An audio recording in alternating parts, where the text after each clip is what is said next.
Was the question audible to all? No. No.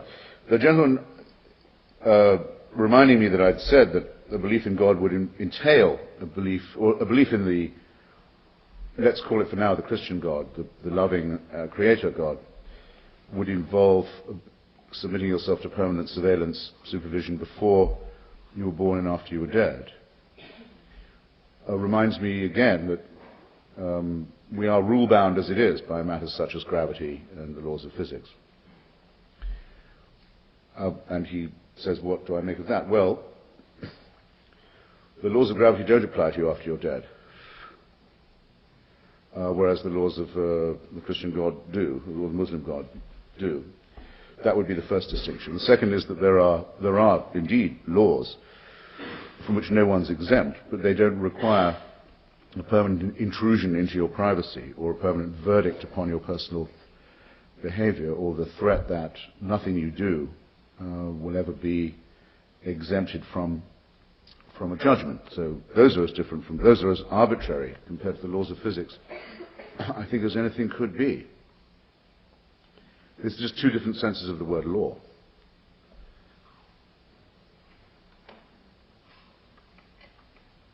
The question for me would rather be, this being the case, why do I care? So to speak, why do I bother? That's a very good question. It also doesn't have any conclusive answer. What if it's random? Then why be interested? Right over here. Aaron?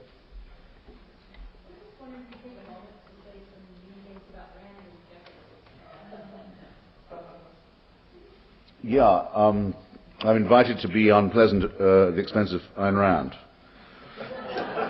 and objectivism. Well, that's easy. Well, the novels. First, I mean, as I keep trying to say that, in my view, there's more morality in a novel by George Eliot than there is in any of the four Gospels, or the four of them put together. I care very much about literature as the place where the real dilemmas, ethical dilemmas, are met and dealt with. So to have novels as transcendently awful as Atlas Shrugged and The Fountainhead sort of undermines my project. And then, though I have some respect for the virtue of Selfishness, a collection of essays, and I've argued about them with the chairman of the Federal Reserve, as a matter of fact. By the way, a state Federal Reserve bank is not part of the libertarian program. Though Mr. Greenspan seems a bit iffy about this self-evident proposition. I don't think there's any need to have essays advocating selfishness among human beings. I don't know what your impression has been, but some things require no further reinforcement. Reminds me of Lillian Hellman was once in her declining years talking at some campus, and she would peer out over the crowd with her very thick dark glasses, and there was a squawking question from somewhere in the back, said, "Miss Hellman, why haven't you endorsed gay rights?" And Lillian Hellman sort of blearily peered again through and drew herself up and said, "Well, I wonder what word I'm allowed to use in this august company." I'll quote her directly then. She said, "The forms of fucking do not require my endorsement." I wasn't that much of a fan of Miss Hellman. She could be a real bitch, but I thought that said it more or less all. So to have a book strenuously recommending that people be more self-centered seems to me, as the Anglican Church used to say in its critique of Catholicism, a work of supererogation. It's too strenuous. Let's open it up to others, and let's start with Jim Peters. Well, I think finally I disagree with you, but it's been a delightful afternoon. Thank and you. You are the most pleasant person dealing with unpleasant things that I think I've ever seen, so I think you have a gift for that. Just trying to work out if that's a compliment or not. Well, let's see. I think you understood. Bring it on, bring it on. I will try to articulate one point of agreement, which I think you're absolutely dead right on. That's clearly many dark and awful things that can be done in the name of religion. And I think you've made a lovely case for that. Maybe that's the wrong word. You've made a compelling case for that. I think my objection to you is going to take two different routes finally. But I think you would also, being an honest person, admit that many dark things have been done in the name of man and in the name of reason. And thus I suspect that the kind of argument you're constructing against religion is going to come back and leave you with really no basis to uphold the ethics of reason that you want to uphold, though I respect it. I also think if you want what I think you're calling evidence or religion, which I think I agree with you is not there in the sense that you are looking for it, but I don't think in your worldview you're going to find evidence, really, for the ethic that you're defending that I, in many ways, agree with. So I'd like to know, I think, two things. If it's not the case that if religion, in your mind, is such a negative thing because of the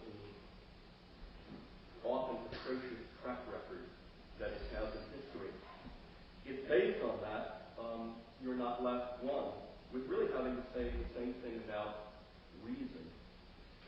And so, with the French Revolution and the rational programs of social cleansing we've seen since the Enlightenment, it seems to me that though I admire your view of tolerance, that you don't have anywhere in your own worldview to really support it.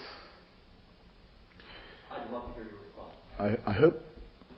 I think I could relay that response, but I'm hoping it was audible to all good. You have a splendidly carrying voice, Professor. Well, from the philosophical pessimist point of view, the darkest suspicion is the one I began with, or it's located near there, that God is the creation of man. Right?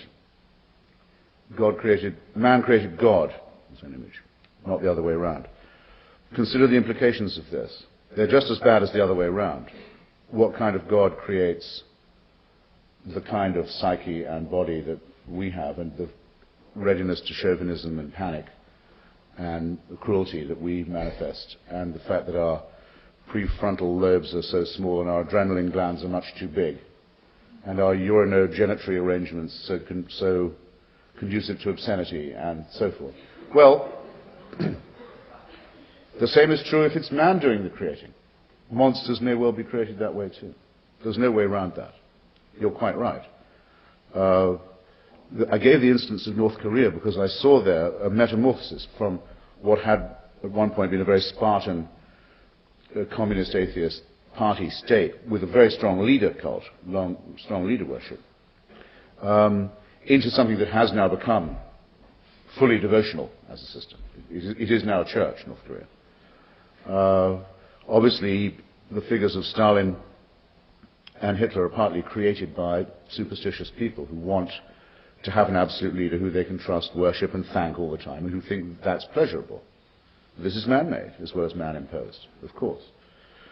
And Thomas Paine, who is one of my personal, I don't have any icons or heroes I try not to have, but Thomas Paine is, I think, one of the most lucid writers on this, pointed out very early on that when the French Revolution nationalized the church and took its property, it wasn't separating church from state. It was making the state and the church fuse. And so if you have a goddess of reason enshrined in the church formerly of Notre Dame, all you've done is change the icons around a bit. And you'll soon get the same credulous people making the same pilgrimages. All of this is true, and we're stuck with it. We are a partly rational, poorly evolved species. But you asked me for the encouraging bit. It would be this. I would wager, I hope I'm not wrong in this, everyone in this room understood everything I said this afternoon. I didn't want them to agree. I don't try and make them agree. I don't care if they agree. The hell with you if you don't agree. I don't mind. But I bet you nothing I said was unintelligible. I mean, people could see what it would be like to believe what I believe, I think. Not a very strong claim to make.